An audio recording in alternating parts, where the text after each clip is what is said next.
Do you believe the claims in this video I'm going to share with you? Because somebody said, and again, there are a number of people talking about the fires in California, right? There's a lot happening with that.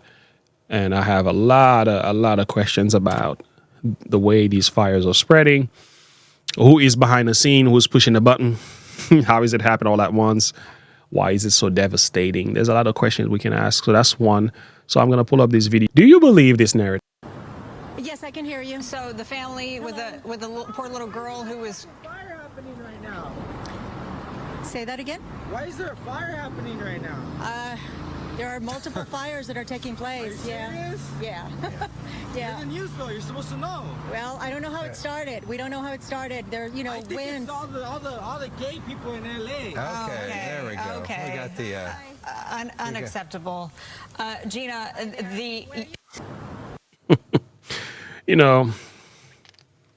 I want to hear from you. Do you believe this has anything to do with the LGBT, all the gay people in LA? The fire is starting.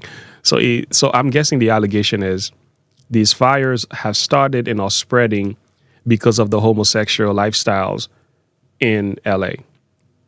So my question now is, how do you know for certain? Are you saying God is judging LA for homosexual activities? You can make the case. Yes, in Bible, we have stories in the Bible, right? Sodom and Gomorrah, there's been other stories that you can cooperate that view with. But to say specifically the only reason, right, this is happening, and that was the statement, is because there are homosexuals in LA. I'm like, I don't know if I can collaborate that with scripture, and I'm not necessarily sure if this is a proper way to interpret scripture either. And I would like to hear from you guys before we go into the nature of that statement and what it means. We're going to watch another video as well, and then check out Pastor Juan Kelly's message. So do you believe God is punishing California because there are so many gay people there? Do you believe that's the reason why this is happening? And again, let's listen to the man. He said it. He's asking the question. Listen to him carefully. Yes, I can hear you. so the family with the poor little girl who was Fire happening right now. Say that again? Why is there a fire happening right now? There are multiple fires that are taking place. Are you serious? Yeah. You're in the news though. You're supposed to know. Well, I don't know how it started. We don't know how it started. There, I think winds. it's all the gay people in LA. okay, there we go. Okay. We got the unacceptable. Gina, Yeah, I mean, let me read my comments before I answer. Anything possible, but I don't believe it. Somebody said, Mario, thank you. Anything is possible, but I don't believe it. Okay. Anyone else? There we go. No, I don't. Carrie said, no, I don't. No, I don't. Carrie says, no, I don't. The fires are being started by people that have been paid nothing to do with sexuality. Facts. I actually, God is not punishing gay people. Yeah. I think it's a ridiculous view, to say the least. It's a ridiculous view. Yeah. So we're gonna watch another video. So quickly, do we have evidence in the Bible where God will use fire in case of homosexuality? The question is the question to that is yes, he has. We are told in the book of, I think it's the book of Jude, and he speaks about the cities of Sodom.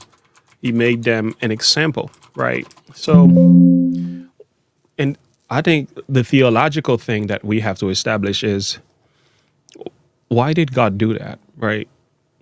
Even as Sodom and Gomorrah and the cities about them in like manner, giving themselves over to fornication, going after strange flesh, or set forth as an example, suffering the vengeance of God. So God, this is abundantly clear But the cities of Sodom and Gomorrah, they gave themselves over unto fornication. And this is good to understand.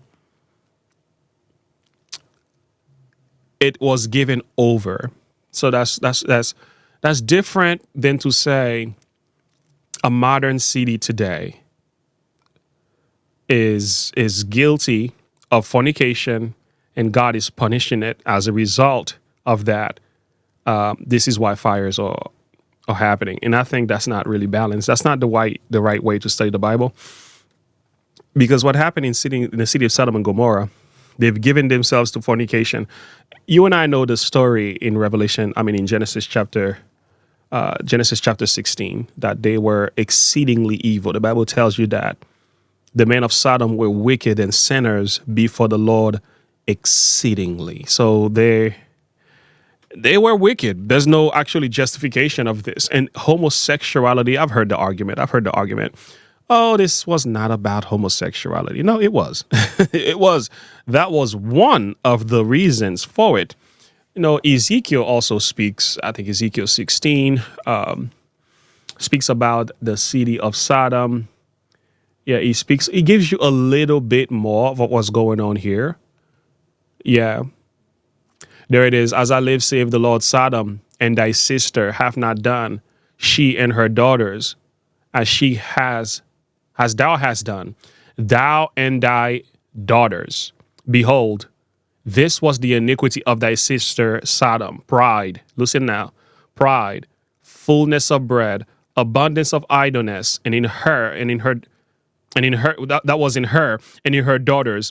Neither did she strengthen the hands of the poor. They were haughty, committed abomination before me. Therefore, I took them away as I saw good.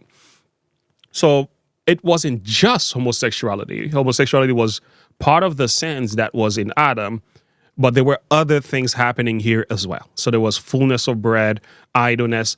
Now, you can make the case. There are parts in California that are very terrible, right? But I will say there are parts in almost every city that are very terrible. I live in Pennsylvania. I can tell you the same is true, right? Washington, D.C., we can make a case for that.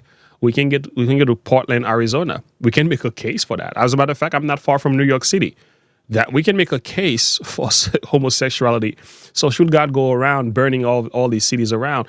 That's not how the God of the Bible operates. And I think we have to be careful. Like the city of Sodom actually gave themselves over fully to fornication. It was a different level of practice. It was at a place where it was so bad that he had to be destroyed. And you can tell how bad it was when God began to count the numbers to see if there are 10 of them, right? 10. He went down to 50 and 40.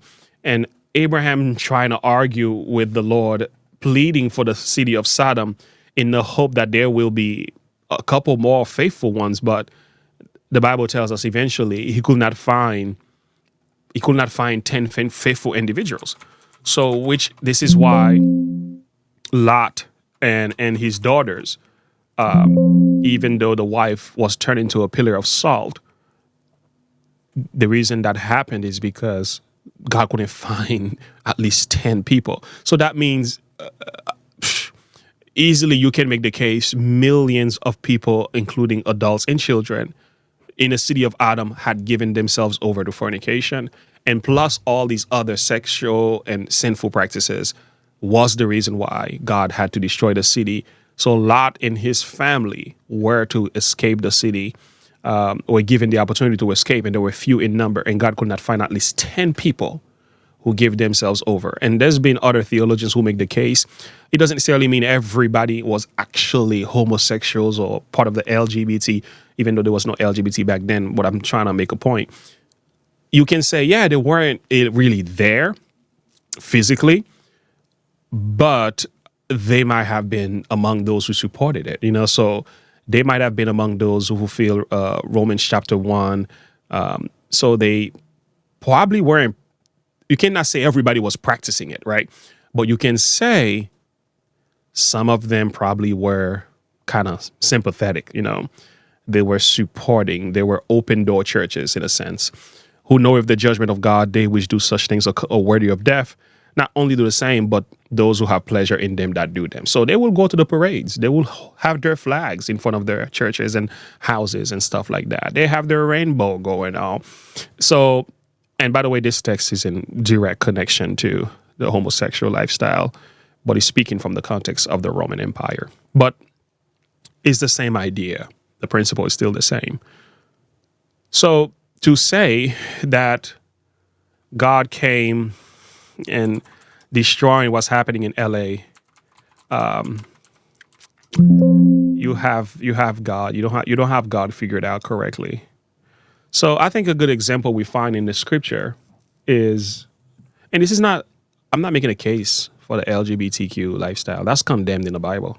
So I hope people understand this is not a case for it. That's clearly a violation of God's law. But the question is to say God is punishing LA just because of that. It's an extreme analogy.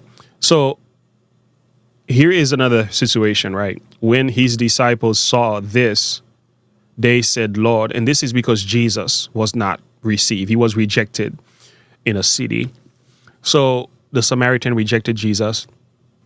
And as a result of that, the disciples were upset, right? So James and John, they asked Jesus, do you want us to, command fire to come down from heaven and consume them as Elias did, So that's a good reason to bring fire, right? They wanted fire to destroy these people for rejecting Christ, right? People reject the Lord. The Lord deals with rejection all the time. And he turned and rebuked them and said, you know not what manner of spirit that you are of. For the Son of Man is not come to destroy men's lives, but to save them. And they went into another village. So Jesus said, I'm not about destroying lives, man. I'm about saving human lives. And I think we as Christians must understand that. The LGBTQIA plus community is not beyond the reach of God's grace. Yes, we don't have to agree and support the lifestyle, but we must extend the same mercy and grace that you and I have received to them as well. So yeah, let's put away the spirit of condemnation. Instead, let's proclaim the gospel of his salvation. We will achieve much more as a result of that. And that's my argument to that one video.